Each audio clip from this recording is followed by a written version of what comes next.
Angels of Death, Part 2.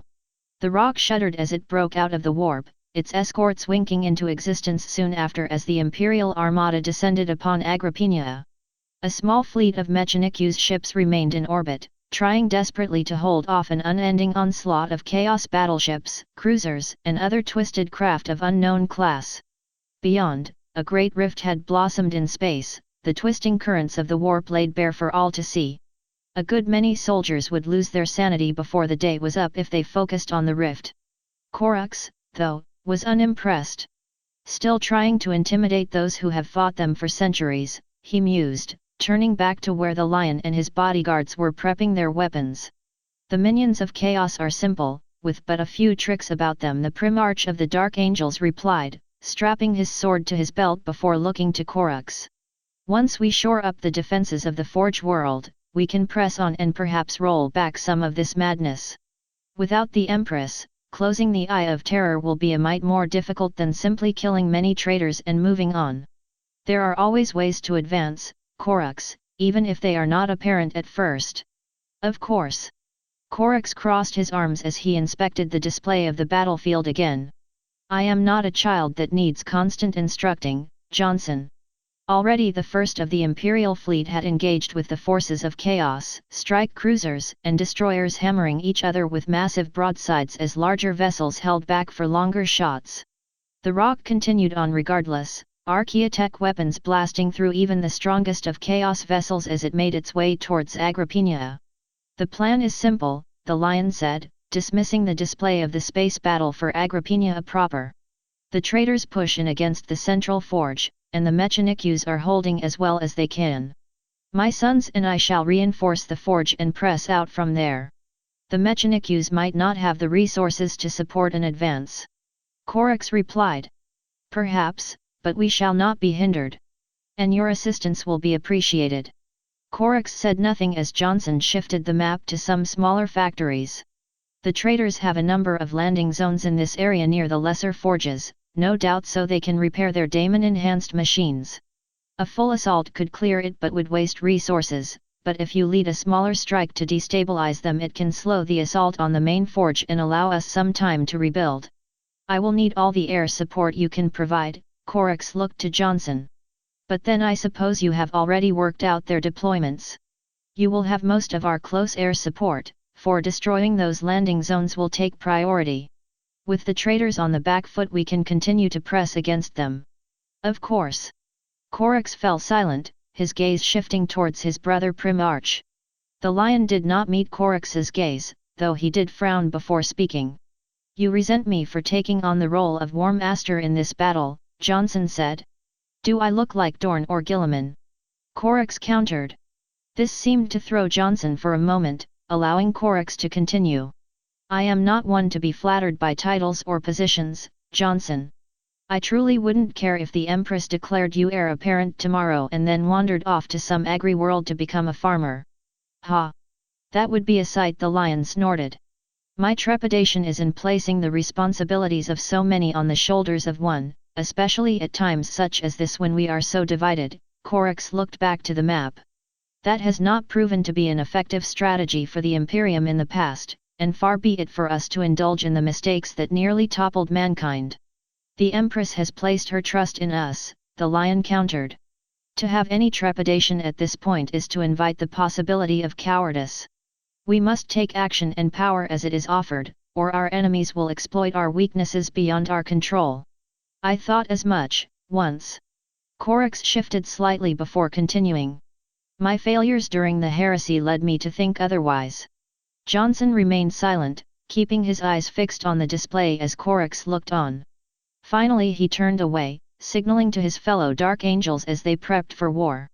I must go to prepare the defense of Agrippina, the Lion said, moving to the first wave of Thunderhawks as Korax followed behind. The bridge has their orders, and a new flight of ships will be ready for you soon. I trust your sons will be up to the task of disrupting the landing zones. You doubt my sons, Johnson? Korax asked. I doubt most everything, Korax, that is why I have succeeded where others failed. There was a pause as the Lion stopped on the ramp of the Thunderhawk. Corvus, there is something in the armory at the far end of the hall. Make sure it is taken care of before you leave. It is fine to say you are presenting me with a gift, Johnson, Corax started, but the lion waved him off. I have said what is needed. Now, we have a planet to save and traitors to kill, and with that he disappeared into the hold of the Thunderhawk, Corax stepping back to give the dropship some room as its fellows, and their escorts took off to relieve the forge world below. The Primarch of the Raven Guard stayed there for several minutes, as if expecting Johnson to return and apologize for being so curt. It has been months since you have seen Terra, and already you think like her, Corax thought before shaking his head. The student can wait. Now, to the business of war. Corax turned away, heading towards the armory the lion had indicated. It was an open-air setup, flanked by several predator tanks to give the tech priests some semblance of boundaries. One of the leading adepts spotted Corax as he approached, bowing low as the Primarch came to a stop. "My lord," the tech priest said. "The lion told us that you would grace us with your presence, and has provided a gift for which you may strike down the enemy." "Not in so many words, but yes." Corax nodded. The tech priest glided back through the armory, Corax following until they stopped before a display that held 2 large plasma pistols. Unlike most plasma weaponry the Imperium possessed, these possessed more rounded barrels and a proportionally shorter heating coil, a more alien look that Corax had not seen in millennia. "Relics from before the heresy, recovered at the Lion's order," the tech priest said. He noted how you were missing those pistols the Empress had gifted you, and felt that these might make for fine replacements. Corax said nothing, reaching out to take the pistols on his hands. They were slightly heavier than his old Archaeotech pistols, but still far lighter than any other gun he had seen since he had lost those weapons. He turned the weapons in his hands, just enough to get used to their weight before clamping them to his belt. "Send my compliments to the lion, should you encounter him again before I do," Corax replied. "I will do as you ask, my lord," the tech priest bowed again before wandering off through the armory, Corax turning and heading back into the hangar as a new flight of Thunderhawks was prepped. The rock shuddered from some kind of impact, a few chapter serfs stumbling as they brought more supplies to the asteroids. Corax flipped on his vox. "Bridge? What is the situation?" "We are taking fire from the enemy fleet, my lord," came the response. "It is a minor inconvenience, nothing more," but Corax waited but got no response. "But my lord Johnson did not say anything about a second fleet attacking the traitors. They bear the colors of Fenris. Space wolves? The lion will not be pleased with that. Have you tried making contact with them?" Corax asked. "They are ignoring all hails at this point, but as they remain focused on the enemy we have not taken their actions as hostile. Shall we try again?" Corax paused, mulling over the best actions to take, especially considering the general mistrust between the Dark Angels and the Space Wolves. "No. If I encounter the Sons of Russ, I will handle diplomacy. And hopefully that will keep the lion placated for a while." By now a collections of veterans under Shadow Captain Cornix had assembled, slowly making their way into the Thunderhawks while the captain awaited his Primarch. "We are at your command, my lord," the Shadow Captain said. "Good." Corax replied, starting up the ramp as Cornix slipped his helmet on. "I presume the Lion's representatives have already detailed our mission to you. Striking the traitors' landing zones. It is a mission my brothers have conducted many times." A pause as Cornix took a spot next to Corax. "Although, perhaps not directly in the jaws of the beast as we are now. Traitors, Xenos, they are all alike in the end," Corax replied. "Just another obstacle that mankind must face in whatever forms it is presented. Stay close to me and we will see this day through."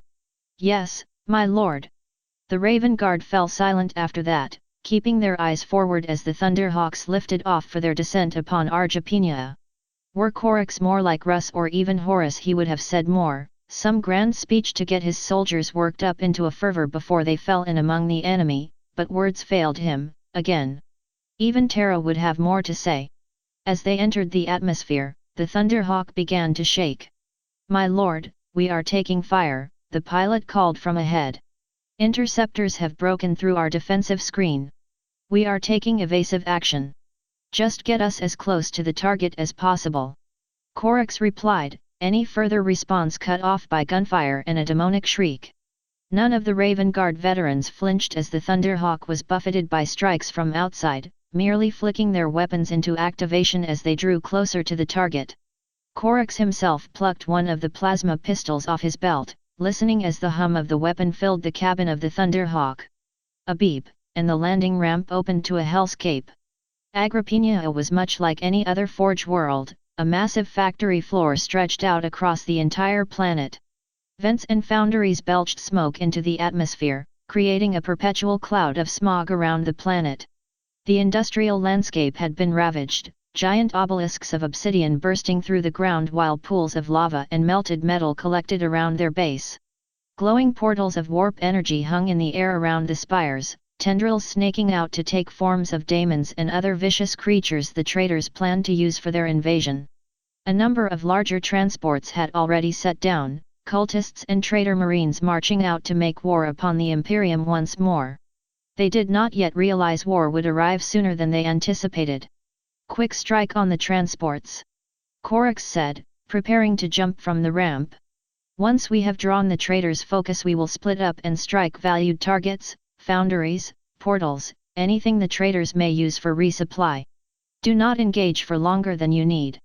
"Yes, Lord Corax," the veterans replied, just as the Thunderhawk shook violently from a strike.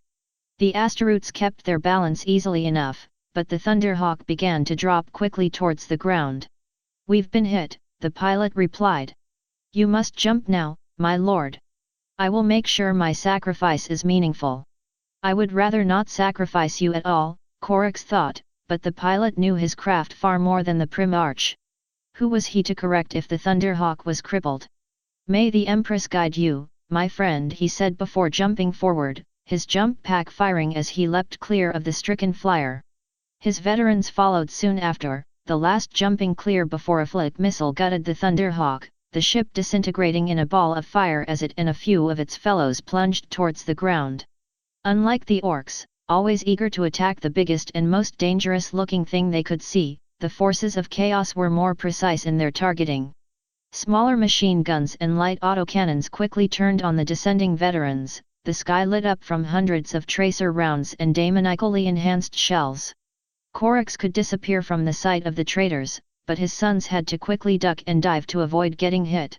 The Primarch spotted the anti-air weapons, scores of cultists and corrupted Mechanicu's thralls passing ammunition and weapons to waiting gunners. Corax shifted his angle, diving down towards the gun emplacements as he freed the second plasma pistol from his belt. The gunners still had not noticed him, keeping all of their focus on the descending veterans even as he bore down upon them. He picked one of the larger gun emplacements before shifting again, drawing back as he leveled his pistols. Corax fired, bright blue bolts of charged plasma streaking out towards the traitors. 3 of the traitors toppled over dead, chests and heads blasted open from Corax's attack. The gunners tried to turn their weapons towards the Primarch, but Corax surged forward before they could fully take aim, letting off another burst of fire before storing one pistol away and activating his lightning claws. The first traitor, a marine armed with a blood-caked chain axe, had only enough time to raise his weapon before Corax plunged his claws into his opponent's skull. He barely broke pace as he surged forward, smashing a dark Mechanicu's thrall across the face with a backhand from his other hand before stomping a cultist into paste. He drew his claws from the dead traitor marine and struck again, slashing one marine across the chest before blowing the traitor's head off with a point-blank shot to the face. The traitors turned to run, but Corax was upon them before they had a chance to flee. Stowing away his pistol, he ripped one cultist in half before slamming one half of the corpse into the face of one of his fellows. In that same motion he tore through a second traitor marine, the Astarte's left arm and upper torso hitting the ground a meter away from where the rest of his body landed. One last marine struck back, his chainsword scraping harmlessly across Corax's chest before the Primarch grabbed him by the throat and squeezed, the marine falling limp as Corax crushed his throat. He tossed the corpse aside, surveying the battlefield as the rest of his sons reached their targets. Cornix led the charge, bashing aside a possessed word-bearer with his shield as his veterans darted towards the unsuspecting transports. The meltabombs could not kill the things from the outside, but sufficient damage would slow the progress of the traitors' relief. That was the hope, at least. Korax knew not to trust hope. He jumped off the gun emplacement, his pack flaring as he descended upon a charging rank of Chaos Marines. The first was crushed underneath his boots, 2 more dying from his initial strikes as he charged onward. The others in the squad tried to face him, but their bolters could only do so much before Korax left a pile of broken corpses in his wake. He disappeared again, skirting through the shadows as he searched for a tempting target. He found one in a word-bearer's lord leading a larger group of cultists and possessed marines. The traitor held aloft a thick book in one hand, a bloodied power maul in the other, and the dark words he spoke were grating on Korax's ears as he drew closer. The demagogue urged his followers forward, the tide of traitors crashing down upon Kornix and his squad as the veterans set a trio of melta-bombs to take out the landing skid of a medium transport. Korax leapt into the air, using his jump pack to position himself over the horde before revealing himself and diving downward. The cultists had little time to scatter before Korax struck, the minions of chaos pleading to their gods to save them as Korax advanced on the possessed. Warped by the demonic entities that had taken hold of their bodies, these monstrosities hissed as they crashed against Korax, swiping and clawing at him with claws and mutated weapons while their lord looked on. "Revel in the slaughter, my brothers," the word-bearer bellowed, even as Korax tossed aside one of the possessed like a bothersome rat. "The dark god of our father Lorgar has blessed you with the skill of 1,000 lifetimes, the ferocity of 10,000 men.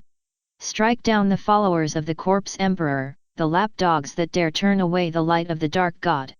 Korax said nothing, ramming his claws through the throat of a possessed marine. The Chaos Lord seemed to have plenty of bodies to throw at the Primarch, such that Korax could draw no closer no matter how many he killed. Momentum was fading. Korax needed to break out sooner. As he finished off another possessed marine, ripping off one of its pincher-tipped arms and smashing it through the faceplate of a second traitor, Korax spotted something flickering through the smoke. Drop pods, from the looks of things, the teardrop-shaped craft hurtling towards the ground at high speed. The Chaos Lord spotted them too, calling to more of his fellows as the new arrivals drew closer. "Johnson did not alert me to drop pods, but then, when has he ever divulged his full plans?" Korax jumped back, kicking off one possessed that had hooked its claws into a seam of his armor, just as the first drop pod hit the ground. He almost paused when he realized it was painted in the light grey of the Space Wolves. He definitely paused when its occupant broke out with a roar once the doors fell open. He was scruffier than Korax remembered, his grey armor almost worn down to base ceramite, but Korax could not deny the imposing figure of Leman Russ as the Wolf King tore into the ranks of the traitors. Each sweep from his sword cleaved a score of the enemy in two, their crimson blood splashing across Russ' armor as the Primarch gleefully charged towards the Chaos Lord. The Lord rose to meet Russ, his power maul flickering as he lunged into the fight. "A challenger. One more body to see the light," the word-bearer crowed. "Come, you sons of wolves. See now the might of the dark god, who has blessed us with battle this day. Oh, shut up, you inbred pup!"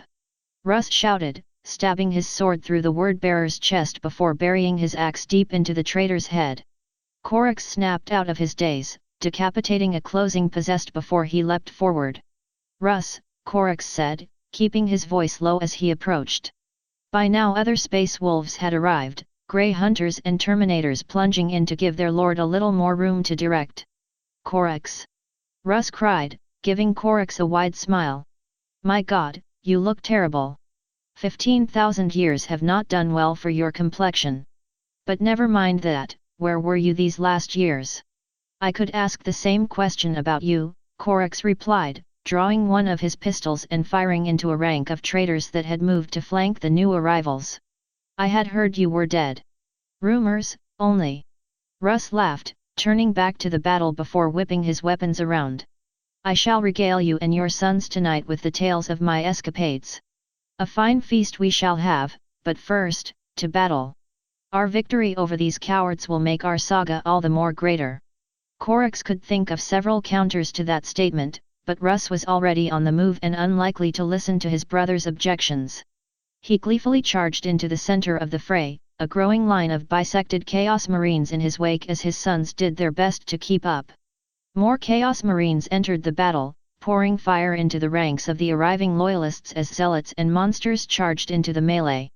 Corax allowed himself a moment's respite, content to let the newly arrived Fenricians tear through the tide of traitors. Leman Russ had returned, another Primarch to bear the weight of the Empress commands, and even now Corax could see the Wolf King was more than ready to take up such a burden. The Lion would no doubt be displeased at the Wolf's arrival, but such a matter could be dealt with given the pressing might of chaos. Perhaps. Corax thought. Perhaps that is why I still doubt. Lord Corax, Captain Cornix said through the Vox, snapping Corax out of his thoughts. Your orders. Stay the course. Corax replied, marching towards the melee of Chaos worshippers and Fenricians. He spotted Russ in the center, grappling with a blood-splattered Daemon Prince as his Wolf Guard poured fire into a charging rank of berserkers. But try and make sure the wolves don't kill themselves in the process. We will do what we can. Mashes braced as another broadside slammed into the side of the Sanguinium Martyrs. The cruiser pitched to the right, the Inquisitor watching as the Chaos Destroyer bearing down on them blasted away another battery of his ship's guns. The Imperials were not helpless, though, as the traitor's companion blossomed into a cloud of fire as one last salvo of torpedoes detonated in its engines. Small victories, concerning other Chaos and Necron vessels had started to close on the Inquisitorial cruiser. Has there been any word from Mugos Eril? He shouted into the closest Vox. That last hit destroyed our long-range comms, my lord, came the reply. We have been unable to locate Mugos Eril, Lady Terra, or Lord Mirshen. Damn it, the ship shuddered from another strike, Mashes grabbing a nearby relay to avoid falling. Keep us close to the planet as possible, and get our shields back online. Yes, my lord. There was a burst of static, Mashes looking up as another volley of missiles smashed into the Chaos Destroyer. Heavy shells exploded against the corrupted vessel's bow, but still the enemy bore down on the Sanguinium Martyrs, its own cannons firing downward on the cruiser's superstructure. The two vessels continued their deadly dance through the void, a trail of shattered armor and broken guns following them as they tried and failed to land a decisive hit on the other. Just as well, Mashes thought. We need to be here for Twilight and the others. Another lurch, and Mashes could feel the ship began to stall. Engines 4 and 1 have been hit, my lord, the Vox crackled. We are trying to compensate, but that will cost us speed. Just get us into a position where we can finally kill this traitor. We can worry about damage control later. Mashes did not need a reply, the captain knew his mission, and the cruiser had not failed him once since Mashes had taken command. The Sanguinium Martyrs stabilized, slowing ever so slightly to allow the traitor an opportunity to cut in front. Right into the firing arc of the cruiser's heaviest weapons. The Imperials did not waste a moment, a swarm of torpedoes streaking out in the path of the destroyer. The traitors had little time to maneuver, the ship rising up in a vain attempt to dodge before the torpedoes struck home. There was a ripple of explosions across the bow of the destroyer before all were consumed by a massive fireball, the forward magazine of the destroyer detonating and casting thousands to their doom. The hammering volley on the Sanguinium Martyrs ceased, the Imperials watching the Chaos vessel's death throes in silence. There was no time to celebrate, as a Chaos cruiser and its escorts had broken from the melee to engage the crippled Sanguinium Martyrs, a few macro cannon shots flying high over the Inquisitorial cruiser. Mashes braced again, the ship rocking as it drew away from the encroaching traitors. My lord, the Vox crackled again. With our engines damaged we can only make half speed. The traitors will have us in range within the hour. Mashes said nothing. His ship could take more punishment, sure enough, but it would not win a protracted fight against the traitors. If this is where I am martyred, Empress, he prayed. I only wish for my sacrifice to have a greater impact on your mission than I can see.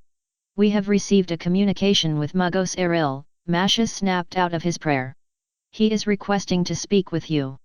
Pass it through. There was a pause before Eril's metallic voice came through. Lord Velas, the Mugos said. Lady Terra and the Sororitas assigned to her have recovered the unbound flame. We are beginning our final approach now. Good, Mashes replied, doing his best to regain his calm. Complications. Lord Meershen was killed in battle.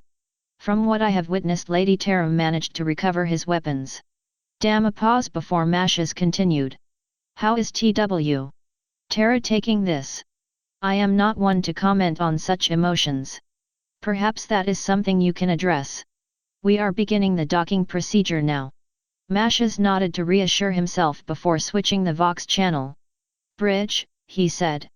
When Mugos Eril has docked, take us into the warp. My lord, the damage the ship has taken is severe. Entering the warp without a full diagnostic dash would be no worse than having Chaos or the Necrons take this vessel and kill the Empress student. When the Mugos has docked, take us into the warp. Yes, my lord. Mashes closed the Vox, looking down at the floor. The ship groaned as it came about, technicians doing their best to prep for warp travel while silencing any warning klaxons that might prove distracting. The Chaos vessels fired again, a lance bolt shearing off a section of armor from the Sanguinium Martyr's superstructure as the corrupted ships closed in. All hands, prepare for warp transit, a voice called. Activating drive in 3, 2, 1. One final lurch, Mashes barely mustering the strength to steady himself, and the cruiser plunged into the tides of the warp.